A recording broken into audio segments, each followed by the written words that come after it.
Muy buena noche, queridos amigos, queridos hermanos y todos aquellos que tengan la posibilidad de ver este video, esta edición.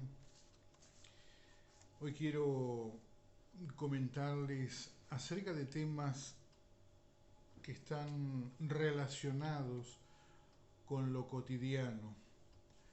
Estamos realmente atravesando días difíciles. Los que vienen son aún más difíciles, van a suceder hasta llegar a ser críticos realmente. Porque esto es lo que está establecido por Dios, está profetizado, está adelantado en los escritos sagrados. Hoy quiero hablarles de un tema particular. En sí la enseñanza de hoy se va a llamar sabiduría e inteligencia. Pero a causa de esto voy a comenzar hablando de la denominada apostasía. ¿Qué es la apostasía? Es un término español, muy español el término apostasía. ¿Y qué es lo que define?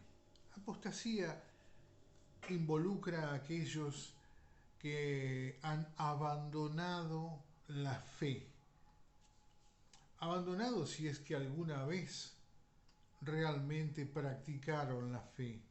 Ya les he comentado que la fe no es algo que se pueda poseer.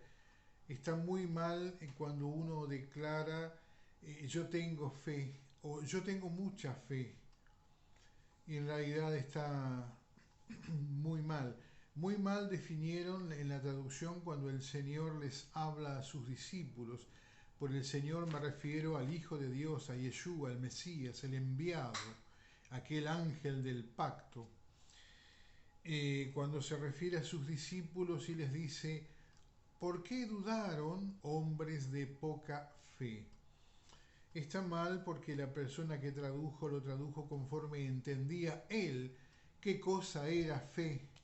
Entonces no llegó a expresar de manera correcta, ¿sí?, la situación por la que atravesaban aquellos discípulos. Entonces está mal decir que uno tiene mucha fe, poca fe o que tiene fe.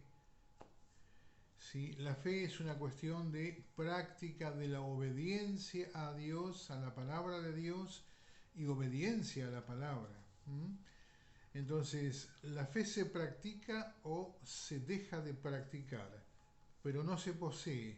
No se puede generar fe, mucha fe y guardarla dentro de uno, ¿sí?, por exercitar en la mente.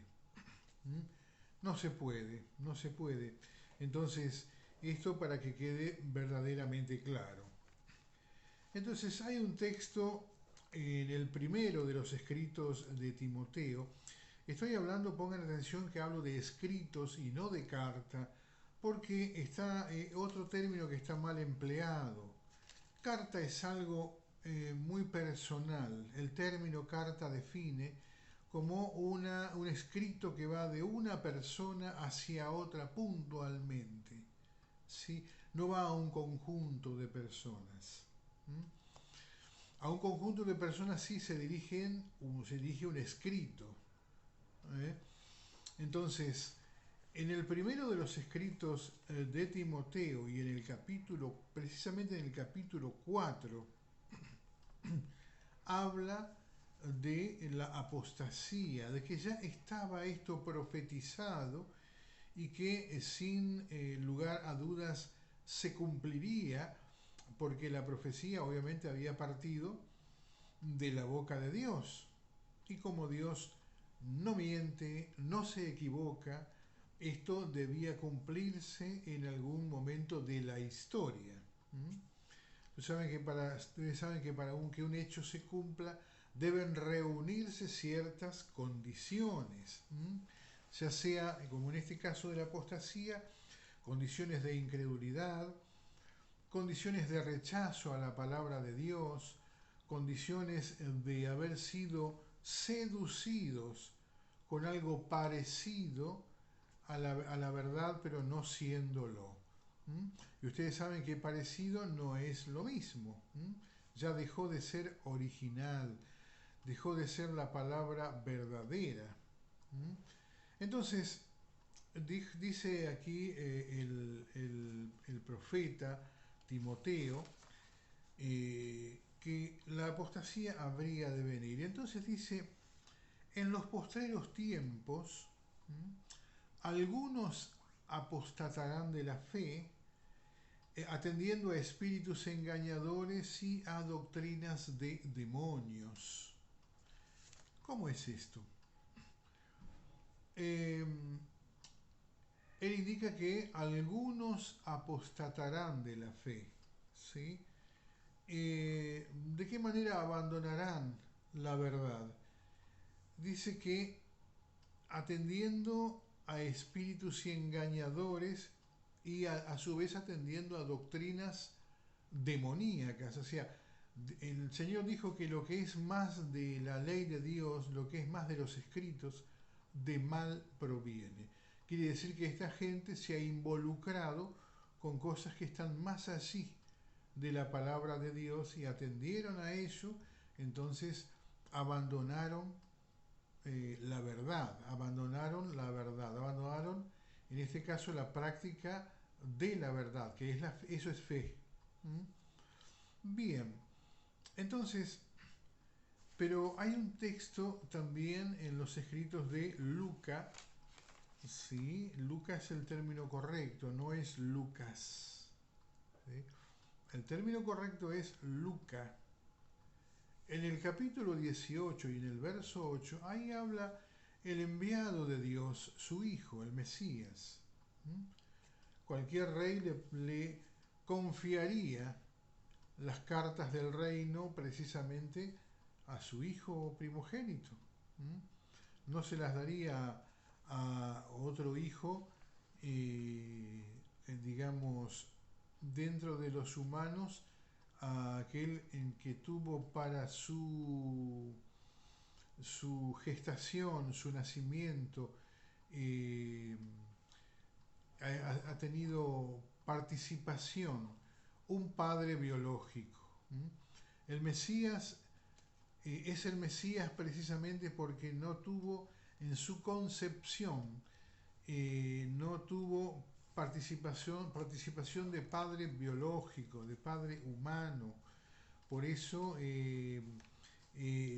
Dios lo escogió de esa manera. Ya en el próximo video me comprometo a explicarles por qué no tuvo intervención padre biológico. ¿Eh? Fue gestado por la acción del Ruach HaKodesh, el Espíritu Santificado de Dios. Entonces, volviendo al tema de Lucas, capítulo 18, en el verso 8, dice el Señor, pero cuando el Hijo del Hombre venga, ¿hallará fe en la tierra? Él allí profiere una pregunta, hace una pregunta a los que estaban con él en ese momento y les dice, pero cuando el Hijo del Hombre, hablando de sí mismo, cuando el Hijo del Hombre venga, ¿hallará fe en la tierra? ¿Sí? ¿Habrá alguno que esté practicando la verdad?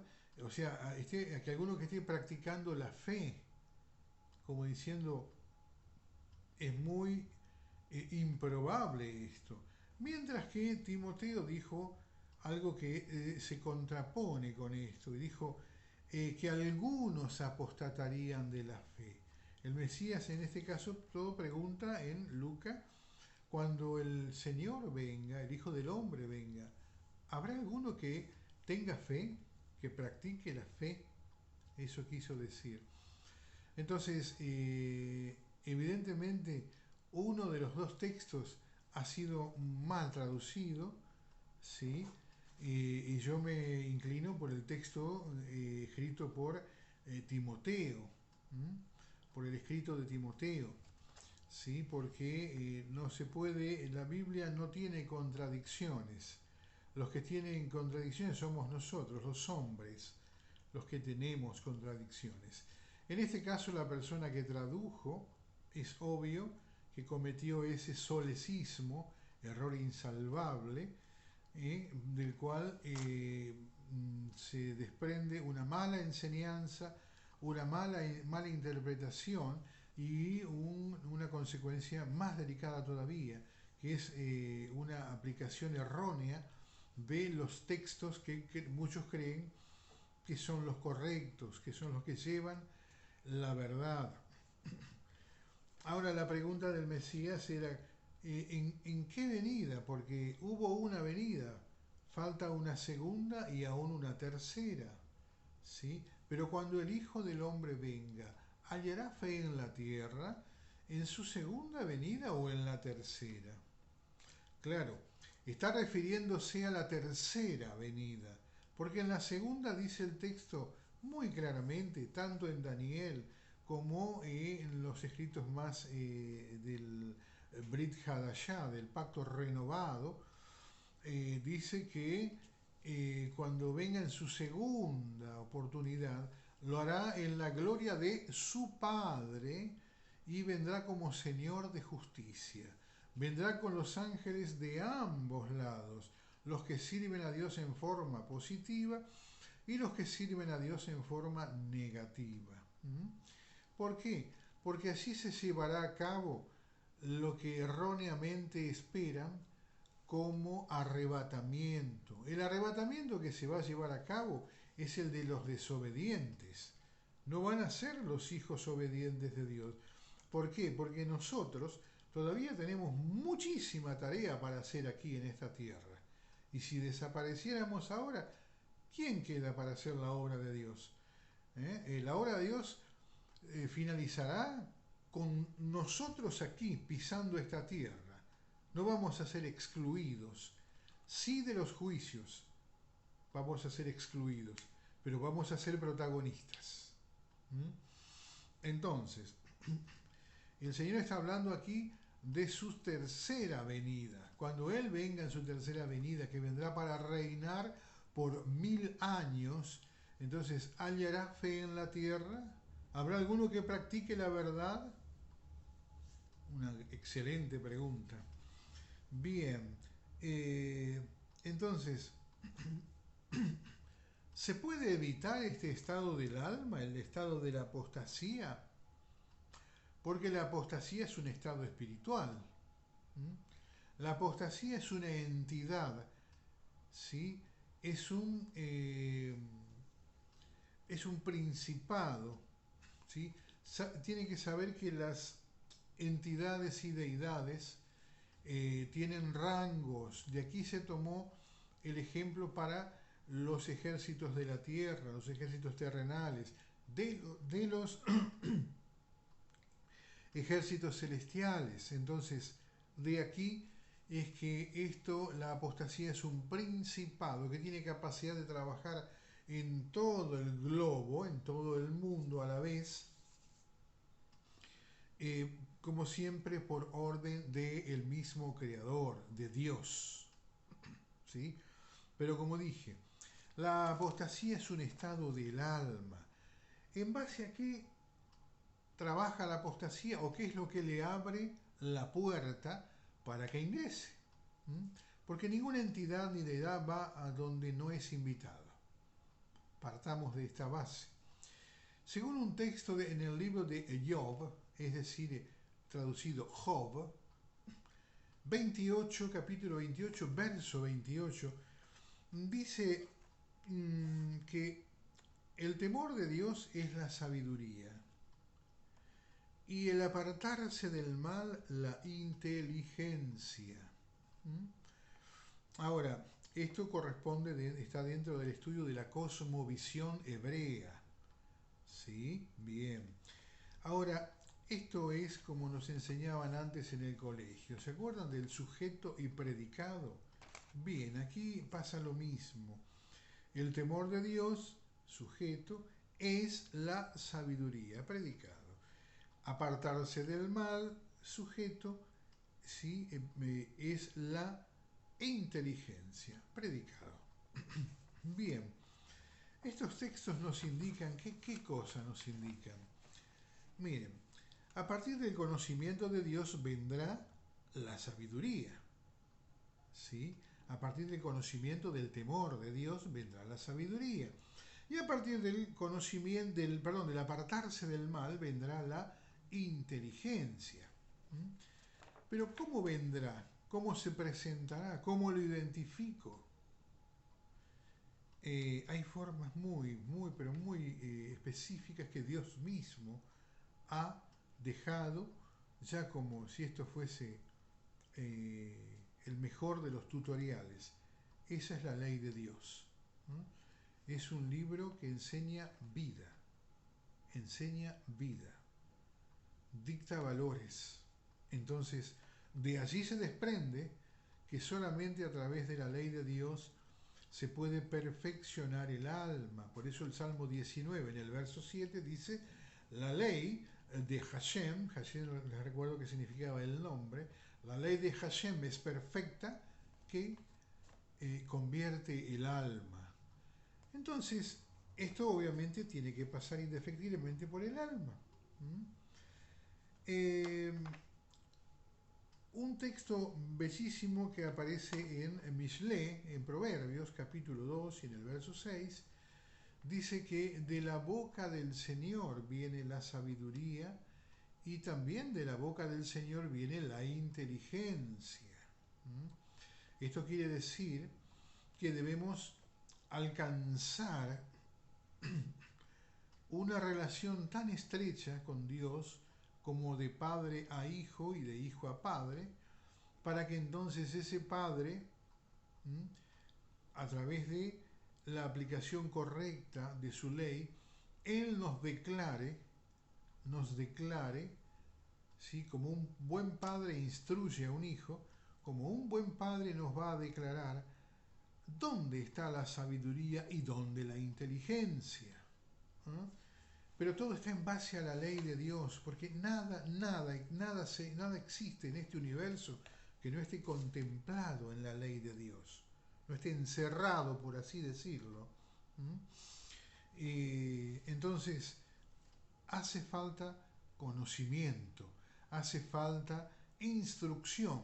No hay otra forma de alegrar el corazón de Dios. No hay otra forma, no existe porque Dios no dejó otra forma.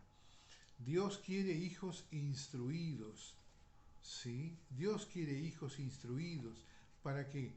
Porque la instrucción y el conocimiento traen como consecuencia temer a Dios. Temer a Dios no es tenerle miedo, sino es el respeto profundo a partir del amor, ¿sí?